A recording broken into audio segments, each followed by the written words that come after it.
Saudara, ketegangan antara Iran dan Israel terus meningkat. Saling serang antar kedua negara tak terhindarkan. Kerusakan infrastruktur hingga korban jiwa berjatuhan akibat perang kedua negara. Apa dampak perang antara Iran dan Israel dan apa yang harus dilakukan pemerintah Indonesia menyikapi perang ini? Pagi ini kita akan bahas dengan sejumlah narasumber, di antaranya ada Hisam Sidki, WNI, mahasiswa S2 Ahlul Bait International University di Teheran, Iran. Selamat pagi, Mas Hisam. Mas Hisam, Anda bisa mendengar? Selamat pagi.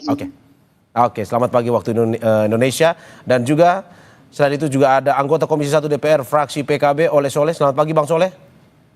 Selamat pagi Mas. Dan juga pakar hubungan internasional UNPAD Teguh Reza Shah. Selamat pagi Mas Teguh. Selamat pagi, salam dari Bandung. Selamat pagi Bapak-Bapak, terima kasih sudah bergabung di Dialog Sapa Indonesia Pagi. Saya ke Mas Hisam terlebih dahulu. Mas Hisam, bagaimana Anda bisa menceritakan kondisi saat ini di sana yang ingin kita ketahui? Baik. Ya. Sebelumnya mohon maaf juga karena saya sendiri berada di kota Qum, Ya. yang mana kurang lebih sekitar 120 km dari ibu kota Iran, yaitu di Tehran. Teheran, ya. Sejauh ini, ya, sejauh ini yang kami berada di Qum ini, alhamdulillah baik-baik saja. Ya. Bahkan tidak ada yang namanya penyerangan sama sekali. Namun kalau di Tehran sendiri masif, yaitu sering terjadi pengeboman. Namun itu terjadi di berbagai kota-kota yang ada di Tehran sendiri. Namun untuk yang ada di Qum sendiri sejauh ini belum ada apa-apa dan aman. Oke. Seperti itu. Oke, berarti Anda mau bilang bahwa serangan ini hanya terjadi di Teheran, sedangkan wilayah yang berada di luar Teheran itu relatif lebih aman, atau bagaimana sebenarnya? Ya, adapun untuk di provinsi atau bahkan di kota-kota yang lain yang ada di Iran ini juga terjadi penyerangan. Misalnya di Tabriz dan juga di Isfahan atau bahkan di Bandar Abbas itu juga sering terjadi penyerangan. Oke, berarti ada penyerangan lain di luar Teheran, ya. Kalau kita mau tahu seberapa dampak kerusakan yang terjadi akibat dari serangan yang dilakukan ini? Baik, untuk terjadinya penyerangan ini ada beberapa, mungkin yang pernah kita ketahui juga, ada berbagai video-video yang sudah kita perhatikan bahwa ada beberapa gedung-gedung yang sudah dihancur. Dan juga ada studio salah satu TV nasional yang ada di Iran pun juga diserang. Ya. Seperti itu. Oke, Anda bilang tadi bahwa Anda berada ya cukup jauh dari Teheran. Tetapi bagaimana Anda bisa menggambarkan kegentingan itu juga dirasakan oleh warga masyarakat yang berada di luar Teheran atau berada di wilayah yang berada di luar jalur serangan itu? Apakah memang juga merasakan kegentingan yang sama atau bagaimana? Betul. Sebelumnya kami memang mempunyai atau tergabung dalam grup WNI yang ada di Iran ini, dan mana teman-teman atau WNI ini saling mengkabarkan, saling memberitahu bahwa di mana di kota tersebut atau di provinsi tersebut terjadi ledakan atau penyerangan. Nah, di situ dari kami yang ternyata yang ada di Qum misalnya, yang ada di Qum yang aman-nyaman ini pun juga aslinya sangat takut kalau seandainya tiba-tiba terjadi penyerangan. Bahkan teman-teman pun ada yang sampai kumpul dalam satu tempat yang sekiranya di situ merasa aman, saking takutnya terhadap penyerangan ini. Oke. Dari tempat Anda, tadi Anda cerita 100 km, apakah memang dari KJRI sendiri sudah ada info, mungkin tempat Anda yang lumayan berada di wilayah yang lebih relatif aman, apakah menjadi tempat kumpul ataupun juga menjadi tempat bagi ya WNI lain untuk bisa datang dan juga mungkin bisa mengungsi di tempat Anda, atau bagaimana? Ya, di kota Qum sendiri salah satu kota yang paling banyak WNI-nya, kurang lebih sekitar 200-an. Nah, dari situ pun juga teman-teman pun dari luar, misalnya dari Tehran pun ada yang datang ke Qum untuk merasakan keamanan di sana. Karena memang sejauh ini belum ada penyerangan tersebut. Oke, tapi berarti aktivitas masih berlangsung ya di kota Anda? Sekolah, Betul. berkegiatan Bahkan masyarakat? di sini, betul. Di KUM sendiri semuanya normal, semuanya melakukan aktivitas seperti biasanya, dan di jalanan itu ramai, bahkan sekolah, terus kampus juga, dan juga perkantoran tetap seperti biasanya. Oke, tapi apakah ada warning, wanti-wanti dari pemerintah agar mungkin saja masyarakat di kota Anda, warga di kota Anda juga pada akhirnya harus waspada terhadap serangan dari Israel ini? Betul. Bahkan dari salah satu Kementerian Kesehatan pun, dan juga Kementerian Pendidikan, untuk kegiatan pendidikan, kegiatan jam belajar, Ya. itu ditunda dulu sampai kurang lebih 2 mingguan untuk mengantisipasi terjadinya penyerangan. Oke. Mas Isam, tahan dulu sebentar. Saya ke Mas Teguh Reza Syah. Mas Teguh, bagaimana Anda melihat kegentingan antara Israel dan juga Iran ini? Apakah ini menurut Anda akan berlangsung lama atau dalam beberapa hari atau beberapa minggu mungkin akan selesai? Sangat sulit menjawab pertanyaan ini. Ya. Hanya bisa dijawab oleh pimpinan tertinggi dari kedua negara. Ya. Tapi setidaknya pemboman yang dilakukan oleh Israel telah membunuh banyak pemimpin militer Iran Ya. dan juga ahli nuklir Iran. Walaupun kejadian berlangsung di bawah putaran ke-6 dari negosiasi nuklir tersebut. Kemudian tampaknya Iran sanggup melakukan kaderisasi kepemimpinan, banyak terjadi pemimpin-pemimpin baru yang sama loyalnya, sama kualitasnya dengan pemimpin yang sebelumnya. Kemudian dampak dari serangan Iran atas Israel juga sangat mematikan. Ya. Kemudian banyak kota-kota dan bandara-bandara yang lumpuh, terutama sekali di Tel Aviv dan Haifa. Antara lain kebanggaan Israel, yakni Weizmann Institute of Science itu di Rehovot, itu sudah luluh lantak. Ya, bagaimanapun juga perang ini sangat menguras energi kedua negara. Kita tidak bisa menilai dampaknya bagi infrastruktur, dampaknya bagi pemerintah kedua negara, dan juga dampaknya bagi peradaban kedua negara tersebut. Namun bagaimanapun juga dunia menolak terjadinya kekerasan perang seperti ini karena yang terlihat ada superioritas militer masing-masing. Misalnya terlihat Iran itu berhasil menghancurkan pesawat F-35 stealth yang secara teori itu tidak terbaca oleh radar. Dan juga perang ini menunjukkan bahwa Iron Dome Israel, David Sling dan Arrow itu ternyata masih banyak kelemahan. Pada saat yang sama Israel terus menyerang Iran dan juga Iran sudah bersiap untuk itu. Jadi tanpa diplomasi, saya pikir keadaan akan semakin buruk, dan untuk itu kita sangat berharap dari kunjungan Presiden Republik Indonesia, Presiden Prabowo Subianto hari ini berada di Rusia, akan berada di Saint Petersburg. Saya sangat berharap akan terlahir kebijakan-kebijakan strategis. Saya sangat berharap adanya pembagian kerja Indonesia di Majelis Umum dan Rusia di Dewan Keamanan PBB. Anda mau bilang bahwa ini adalah pameran senjata yang dipamerkan oleh Israel dengan korbannya adalah nyawa manusia. Maksud Anda seperti itu? Betul, ini yang terjadi. Ya. Karena dalam perang seperti ini Israel sangat bangga bahwa industri perang dia nomor wahid, walaupun senjata-senjata tersebut adalah buatan Amerika Serikat, kemudian dipraktekkan oleh Israel dan dicicil oleh sebagian negara-negara di Timur Tengah yang lebih takut kepada Iran daripada takut kepada Israel. Oke, kenapa saya tanyakan lama? Kenapa? Karena posisinya adalah Amerika Serikat sendiri dinilai dalam praktik yang dilakukan ini seperti mau membantu Israel dalam perang ini. Menurut Anda, apakah dengan masuknya misalkan Amerika Serikat dalam perang ini, apakah mungkin akan membuat tensi ataupun jangka waktu perang ini lebih lama? Sejak tahun 1948 itu Amerika Serikat itu selalu bersama Israel. Dan bahkan di dalam dialog-dialog di PBB, Majelis Umum maupun Dewan Keamanan, Amerika Serikat selalu berada di sana. Namun yang kali ini membuat Amerika Serikat gentar untuk masuk adalah statement dari Rusia yang mengatakan Amerika Serikat hendaknya menahan diri karena keterlibatan langsung Amerika Serikat akan membuat Rusia juga berkepentingan untuk ikut mendukung Iran. Jadi ini yang dikhawatirkan oleh Amerika Serikat dan juga dunia, karena jangan sampai perkembangan perang ini menjurus menjadi perang dunia ketiga, karena masing-masing pihak konon memiliki senjata nuklir, dan Israel sudah pernah mengancam Mesir bahwa kalau Mesir ikut campur karena wilayah mereka berdekatan, maka Israel tidak akan segan-segan melakukan pemboman atas fasilitas di Bendungan Aswan lewat sebuah bom namanya termonuklir. Jadi ancaman sudah mulai. Oke, Mas Teguh, singkat saja, ada potensi perang dunia ketiga kalau semua negara ikut campur dalam peperangan ini?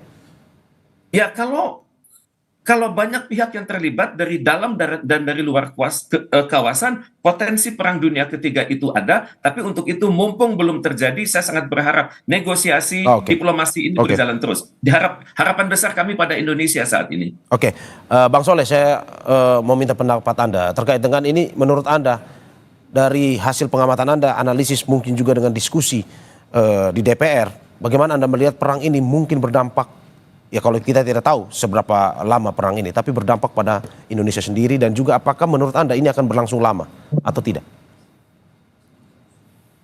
Pertama, soal timeline perang ini lama atau tidak lama, tentu saya juga sependapat dengan Prof tadi, bahwasanya tensi perang yang hari ini sedang berlangsung antara Iran dan Israel ini cukup memanas, dan saling balas statement untuk menyerang juga tidak henti-hentinya, dan ini bukan mendinginkan, malah saling memanaskan.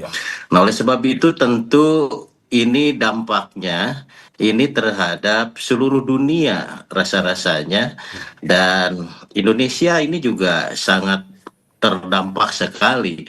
Terutama pertama soal harga minyak, mungkin harga minyak akan melonjak, kemudian guncangan pasar keuangan global juga akan mengguncang, inflasi terhadap cadangan juga akan sangat berpengaruh, dan rantai pasok kebutuhan-kebutuhan yang sifatnya global dan kita juga sifatnya yang dibutuhkan dari luar negeri juga, ini juga akan terkuras atau terhalang oleh situasi dan keadaan.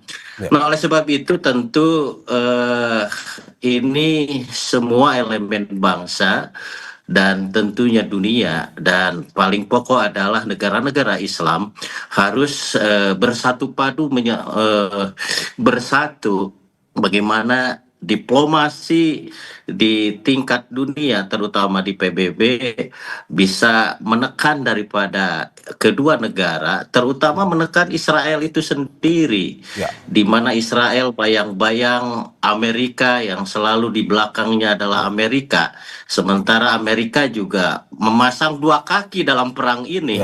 Nah, tentu ini juga harus ada tekanan kuat kepada Amerika, karena pada dasarnya yang bisa menekan Israel ini hanya Amerika.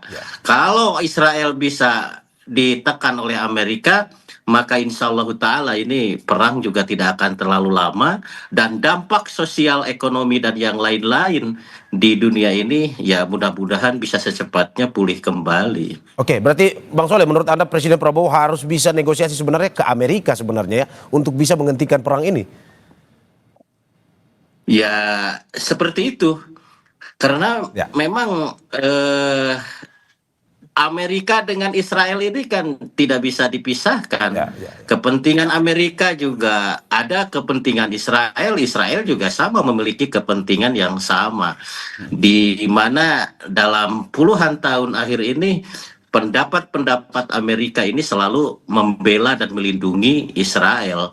Nah, oleh sebab itu, menurut hemat kami bahwa yang bisa menghentikan tentang perang ini adalah Amerika, untuk menekan Israel supaya mau untuk bisa melakukan gencatan senjata.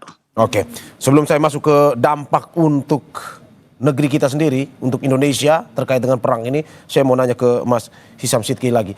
Mas Hisam, bagaimana protokol di sana terkait dengan konflik ini? Apakah sama seperti protokol bencana? Misalkan pemerintah menyiapkan sejumlah tempat pengungsian bagi warga Teheran misalkan, atau ini seperti apa situasi di sana?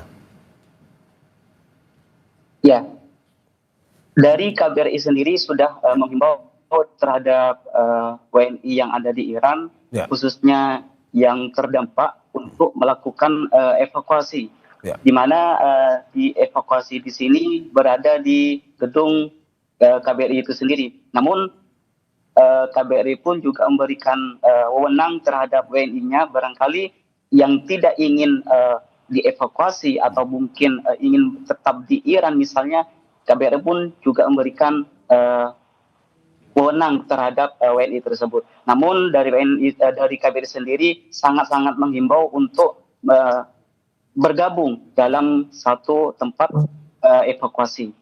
Oke, dari KBRI sendiri ada pembahasan atau mungkin juga di grup-grup chat WNI, apakah ada pembahasan terkait dengan bagaimana soal pasokan makanan, logistik untuk mereka yang mengungsi atau bagaimana? Ya, dari KBRI sendiri pun sudah menyiapkan terhadap pasokan logistik dan juga makanan-makanan yang nantinya akan diberikan kepada WNI yang akan dievakuasi. Oke, berarti sudah ada pembicaraan itu ya terkait dengan pemberian logistik dan segala macam itu ya? Ya. Oke, bagaimana WNI di sana informasinya untuk bisa mencoba mendapatkan informasi untuk bisa berlindung ke KBRI ataupun mungkin bisa mendapatkan tempat-tempat pengungsian jika mereka belum tahu misalkan. Bagaimana mendapatkan informasi itu untuk WNI di sana? Ya, dari KBRI sendiri sudah dari jauh-jauh hari itu sudah mendata. Misalnya pada waktu terjadinya perangan atau terjadinya penyerangan pas awal-awal tahun 2024 itu, dari situ pun juga KBRI sudah memberikan lapor diri namanya, link yang sekiranya untuk mendata WNI yang ada di Iran yang nantinya akan dihubungin melalui link itu, dan juga dimasifkan kembali pada baru-baru ini pada penyerangan kali ini yang sekiranya teman-teman atau WNI itu sendiri tidak mengetahui bisa dari temannya yang sudah tergabung dalam grup WNI tersebut. Dari situlah teman-teman atau WNI yang tidak tahu akan mengetahuinya. Oke, saya ke Mas Teguh Reza. Mas Teguh, bagaimana tadi Bang Soleh sudah menyebutkan bahwa dampak langsung bisa dirasakan oleh Indonesia. Seperti tahun 2024, Israel-Iran pernah memanas, rupiah melemah, inflasi pun meningkat. Menurut Anda akan terjadi pada tahun ini di tengah konflik yang terjadi antara Israel-Iran? Tapi sebelum Anda menjawab, kita saksikan jeda berikut.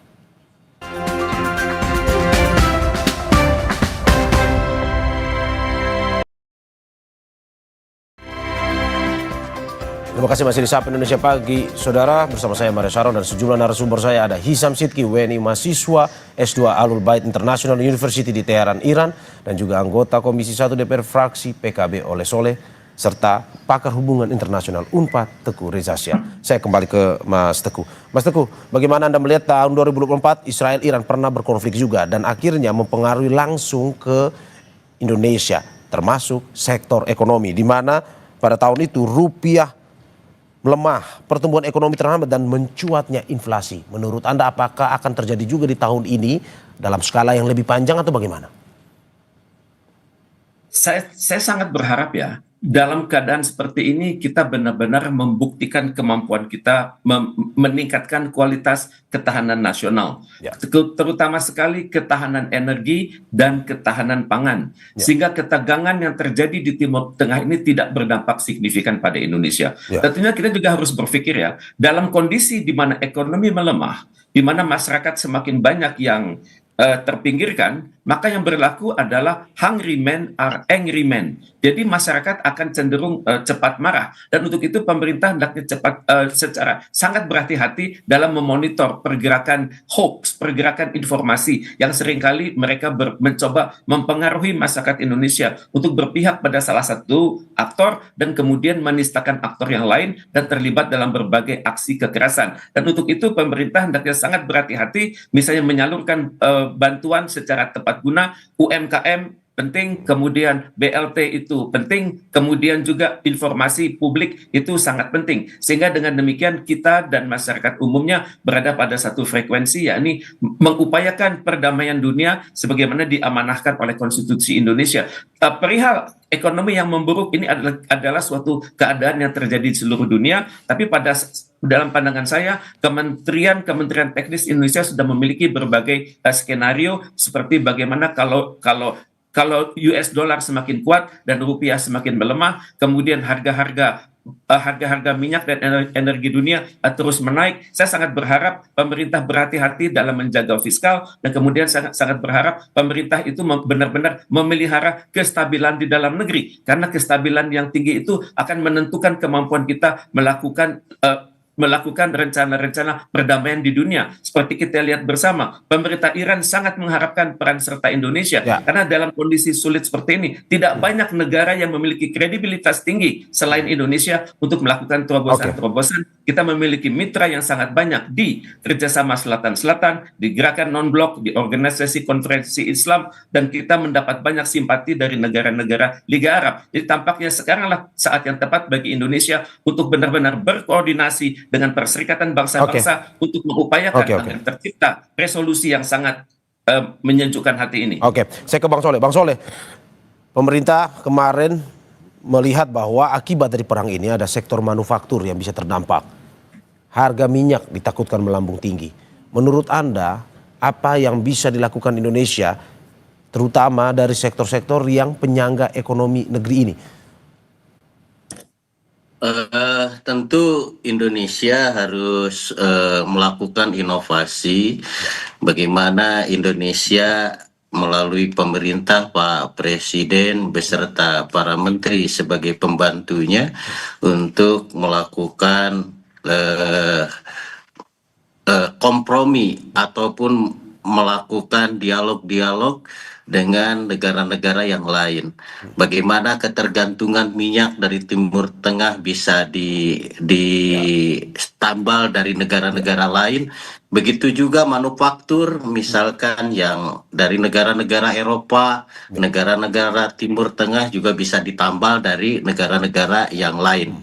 Dan tentu ini harus secepat mungkin, dan tentu perang Timur Tengah ini menjadi alarm untuk bagaimana Indonesia bersiap diri dalam berbagai hal, baik itu dalam pertahanan, dalam penguatan energi, penguatan pangan, dan yang lain-lain. Dan tentu Pak Presiden memiliki sebuah strategi di mana tadi bahwa Indonesia dengan konsep non-bloknya ini, Indonesia akan masuk ke seluruh negara-negara di berbagai belahan dunia. Karena pada dasarnya Indonesia tidak memiliki musuh dalam hal ini. Tadi juga Prof sampaikan bahwa Indonesia sangat dekat, Indonesia juga sangat diterima oleh seluruh dunia, sehingga tidak cukup sulit ketika untuk mendapatkan sesuatu hal yang diperlukan oleh Indonesia, maka akan mudah sekali didapat. Yang paling penting adalah bagaimana Indonesia tetap bisa bertahan dalam keadaan situasi yang tidak menentu seperti ini. Ya, Bang Soleh, termasuk menurut Anda Indonesia pun juga harus mengembangkan atau memanfaatkan sumber daya dalam negeri sendiri untuk pada akhirnya tidak bergantung dari negara lain, sehingga ketika terjadi konflik atau situasi seperti ini, ya Indonesia tidak terlalu berdampak. Maksudnya seperti itu ya?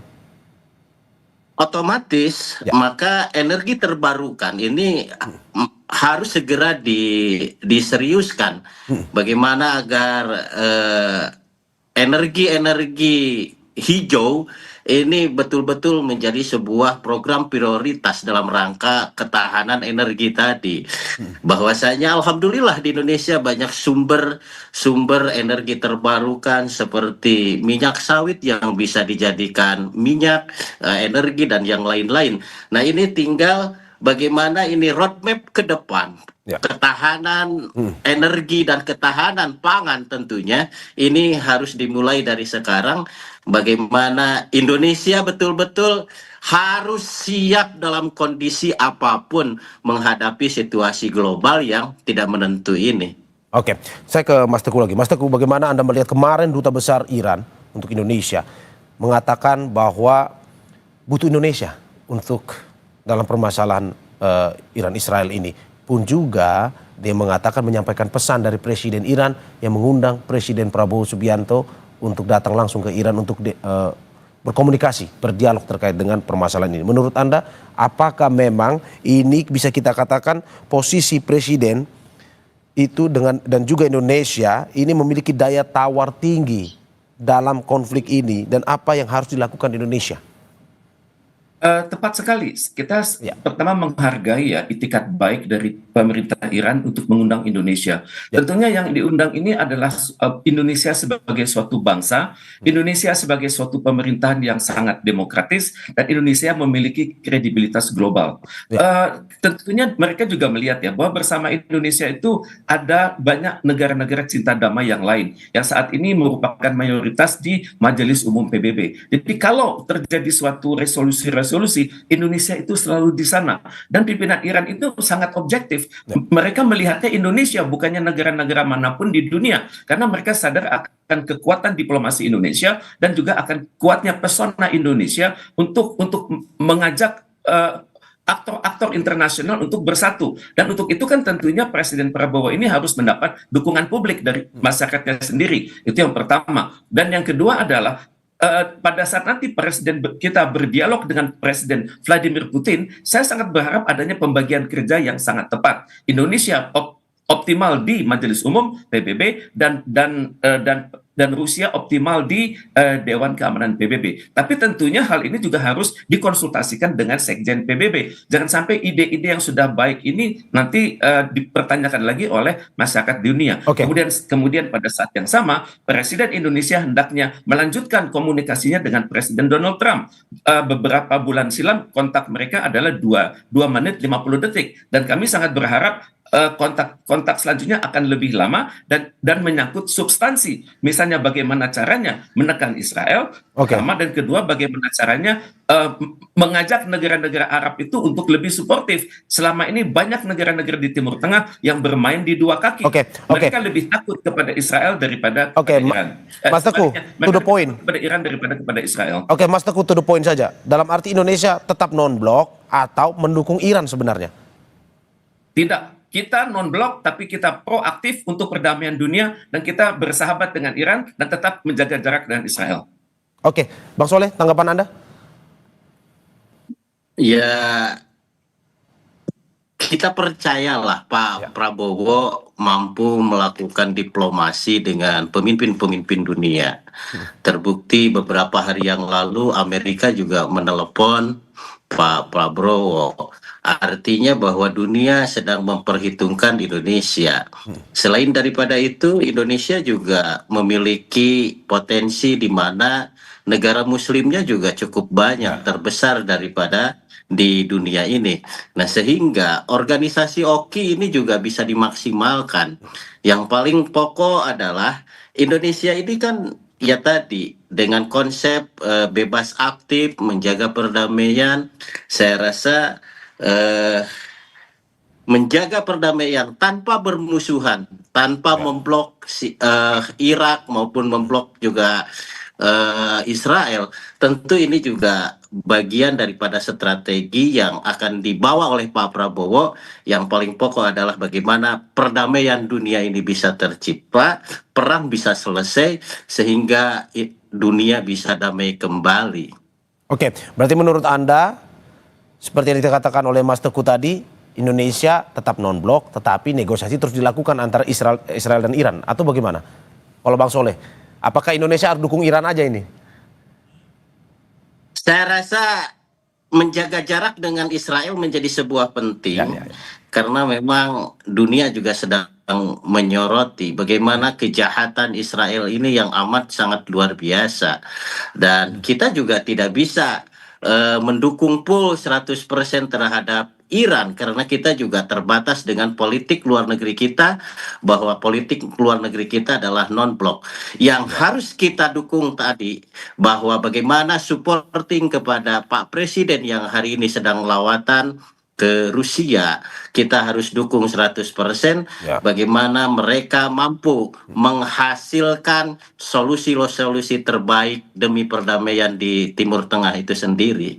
Oke, saya kembali ke Mas Teguh. Mas Teguh, bagaimana Anda melihat, saya mau minta tanggapan Anda terkait dengan ini pemerintah Iran terbaru akhirnya mengumumkan rencana keluar dari perjanjian penyebaran dan pelucutan senjata nuklir atau NPT. Akan seperti apa ini ke depan? Apakah memang saling jual beli serangan dengan pada akhirnya ini menggunakan tenaga senjata nuklir ke depan ini, ataukah memang mungkin ini hanya ancaman-ancaman pada akhirnya untuk bisa ya sudah ini selesailah daripada kegentingan ataupun destruktifnya makin meluas? Terima kasih. Banyak pendapat soal ini di dunia ya. Ya. Pendapat satu mengatakan Iran melunak dengan Amerika Serikat untuk sama-sama setuju bahwa nuklir Iran ke depannya adalah untuk tujuan damai. Dalam hal ini untuk tujuan kesehatan, tujuan transportasi, dan tujuan pertanian dan juga tujuan energi. Tapi pada saat yang sama, kedekatan Amerika Serikat dengan Iran ini untuk soal nuklir dianggap oleh Israel itu mencederai persaudaraan yang ada antara Israel dengan Amerika Serikat dan juga Amerika Serikat dengan negara-negara Uni Eropa. Karena itu Israel langsung melakukan istilahnya itu preemptive strike atau serangan pendadakan. Maksudnya untuk mencegah Iran berkembang lebih lanjut. Dan Israel memang terbiasa main serang seperti ini. Misalnya mereka pernah menyerang instalasi di Irak tahun 82 lalu, instalasi Osirak yang sebenarnya merupakan instalasi nuklir untuk tujuan damai. Dan sekarang kalau kita berbicara soal perundingan nuklir yang ada, Iran sudah tidak percaya pada kekuatan manapun karena bagi mereka Israel dan Amerika Serikat itu adalah sama. Kalau bernegosiasi mereka itu bohong, kalau terikat dalam perjanjian mereka akan ingkar atau khianat, dan kalau terlibat dalam kerjasama mereka akan menggunting dalam lipatan. Dan untuk itu saya pikir Iran hanya bisa mengandalkan Indonesia untuk menjadi pembawa suara Iran ke dunia, bahwa Iran adalah negara yang damai, Iran menghendaki perdamaian, dan Iran mengharapkan gencatan senjata itu segera. Dan untuk itu dunia hendaknya menghargai sebuah Iran yang mandiri dan membawa marwah dari ideologi Islam Syiah tersebut. Dan untuk itu saya sangat berharap Presiden Prabowo sangat berhati-hati dalam hal ini. Kita dekat dengan Iran, tapi kita juga dekat dengan perdamaian. Dan untuk itu kita tetap mengusahakan menjaga jarak dengan Israel. Dan untuk itu kita teringat pada harapan Bung Karno pada tahun 60 silam di PBB dengan pidato beliau yang berjudul To Build the World Anew, bahwa suatu perdamaian dunia itu hanya bisa berjalan baik kalau dunia ini lebih adil, kalau Dewan Keamanan PBB itu direstrukturisasi dengan membawa negara-negara baru berdasarkan peradaban dunia, berdasarkan luas wilayah, berdasarkan jumlah penduduk, dan Indonesia hendaknya berada di situ. Saya kembali ke Mas Hisam Sidki. Tadi sepertinya ada permasalahan komunikasi sehingga terputus. Mas Hisam, dari kedubes di sana apakah ada rencana dipulangkan untuk WNI ataupun mahasiswa ataupun WNI yang ingin balik ke Indonesia atau bagaimana? Ya, KBRI sudah menyediakan tempat, menyediakan evakuasi, dan nantinya dari Indonesia pun akan menjemputnya, sudah disiapkan. Namun itu tadi kendalanya dari teman-teman atau dari WNI yang jalurnya sangat jauh ya, misalnya dari Isfahan atau Mashhad atau bahkan dari Bandar Abbas, itu pun juga harus menunggu lama seperti itu. Namun dari KBRI pun juga tetap menunggu dari WNI ini yang sekiranya nanti ingin dievakuasi dan dipulangkan ke Indonesia. Dan ya kita harapkan ya warga negara Indonesia yang berada di sana selalu baik-baik saja ya Mas ya.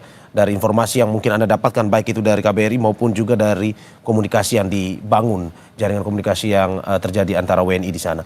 Saya ke Bang Soleh. Bang Soleh, dalam arti bahwa tadi kita sudah banyak berbicara terkait dengan posisi Indonesia yang berada di tengah antara Israel dan Iran. Dalam arti bahwa undangan Presiden Iran untuk Presiden Prabowo Subianto ini harus disikapi seperti apa dan negosiasi seperti apa yang perlu dibawa oleh Presiden Prabowo Subianto untuk Presiden Iran?